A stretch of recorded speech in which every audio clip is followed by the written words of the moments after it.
আজকের এই আলোচনায় আমরা খুবই পরিচিত একটা ওষুধ নিয়ে কথা বলবো, অ্যালজিন 50 মিলিগ্রাম ট্যাবলেট।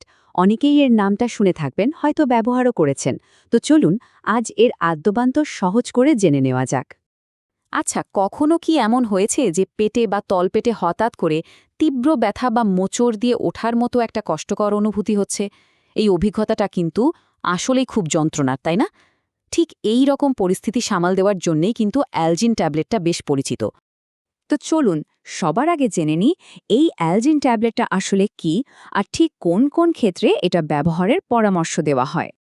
দেখুন, অ্যালজিন কিন্তু একটা ব্র্যান্ড নেম, মানে এটা কোম্পানির দেওয়া নাম। এর আসল যে ঔষধটা তার জেনেরিক বা কেমিক্যাল নাম হলো টাইমোনিয়াম মিথাইল সালফেট। ব্যাপারটা অনেকটা এমন যে একই ঔষধ কিন্তু এক এক কোম্পানি এক একটা ব্র্যান্ড নামে বাজারে ছাড়ে। মেডিকেলের ভাষায় অ্যালজিনকে বলা হয় একটা অ্যান্টিস্প্যাজমোডিক ড্রাগ। এখন প্রশ্ন হলো, এই অ্যান্টিস্প্যাজমোডিক মানেটা কি?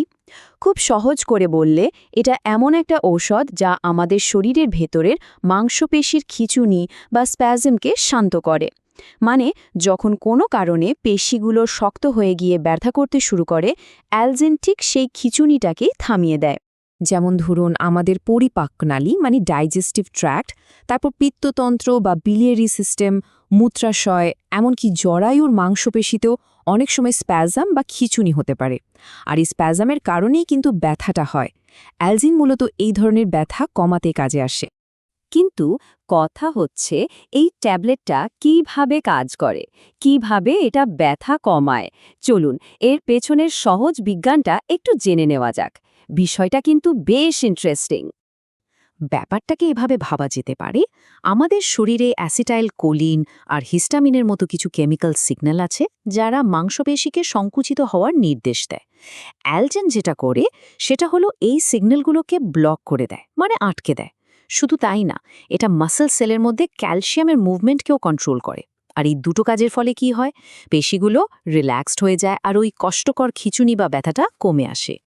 আচ্ছা, এবার আসা যাক খুব জরুরি একটা বিষয়, আর সেটা হলো এর ডোজ বা সেবনবিধি।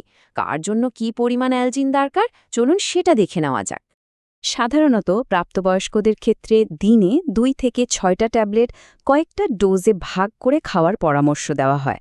আর বাচ্চাদের ক্ষেত্রে ডোজটা নির্ভর করে তাদের শরীরের ওজনের উপর, যেটা হলো প্রতি কেজি ওজনের জন্য 3 মিলিগ্রাম। তবে এখানে একটা কথা খুব পরিষ্কার করে বলে রাখা ভালো, এই তথ্যগুলো কিন্তু কেবল সাধারণ গাইডলাইন। আর এটাই সম্ভবত আজকের আলোচনার সবথেকে গুরুত্বপূর্ণ কথা। যে কোনো ঔষধ, সেটা অ্যালজিন হোক বা অন্য যাই হোক না কেন, সবসময় একজন রেজিস্টার্ড ডাক্তারের পরামর্শ অনুযায়ী খাওয়া উচিত। নিজে থেকে বা অন্য কারো কথায় ঔষধ খাওয়াটা কিন্তু মারাত্মক ঝুঁকির কারণ হতে পারে। যে কোনো ওষুধেরই যেমন ভালো দিক আছে, তেমন কিছু সতর্কতার বিষয়ও থাকে। তো চলুন এখন জেনে নেওয়া যাক অ্যালজিন ব্যবহারের ক্ষেত্রে কি কি বিষয়ে সতর্ক থাকতে হবে, আর এর সম্ভাব্য সাইড এফেক্টসগুলোই বা কী। দেখুন, কিছু কিছু শারীরিক কন্ডিশনে অ্যালজিন ব্যবহার করা একদমই উচিত নয়।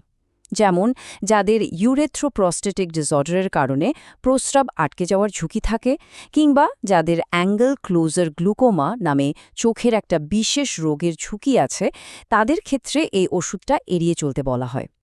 এছাড়াও আরও কিছু ক্ষেত্রে বিশেষ সাবধানতা নিতে হয়। যেমন ধরুন প্রোস্টেট গ্ল্যান্ডের সমস্যা, ফুসফুসের কোনো গুরুতর ইনফেকশন, হার্টের সমস্যা, কিংবা কিডনি বা লিভার যদি ঠিকঠাক কাজ না করে। এই ধরনের কোনো সমস্যা থাকলে অবশ্যই ডাক্তারকে জানাতে হবে। এমনকি শরীরে খুব বেশি জ্বর থাকলেও এই ঔষধ নেওয়ার আগে বাড়তি সতর্কতার প্রয়োজন আছে। এটাও কিন্তু বেশ জরুরি একটা বিষয়।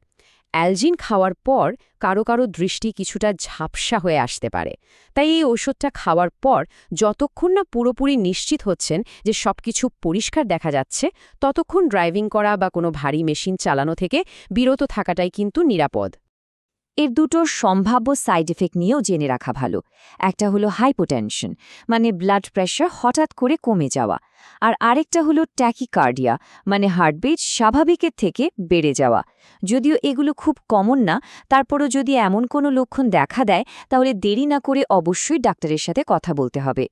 তাহলে এত সব আলোচনার পর সবচেয়ে গুরুত্বপূর্ণ কোন কথাটা আমাদের মনে রাখতে হবে? সব কথার শেষ কথা কিন্তু একটাই, ডাক্তারের পরামর্শ ছাড়া কখনোই কোনো অবস্থাতেই কোনো ঔষধ খাওয়া চলবে না। শরীরটা যখন নিজের, তখন এর যত্ন নেওয়ার সবচেয়ে বড় দায়িত্বটাও কিন্তু আমাদেরই। তাই সবসময় সচেতন থাকতে হবে, নিরাপদে থাকতে হবে আর সুস্থ থাকতে হবে।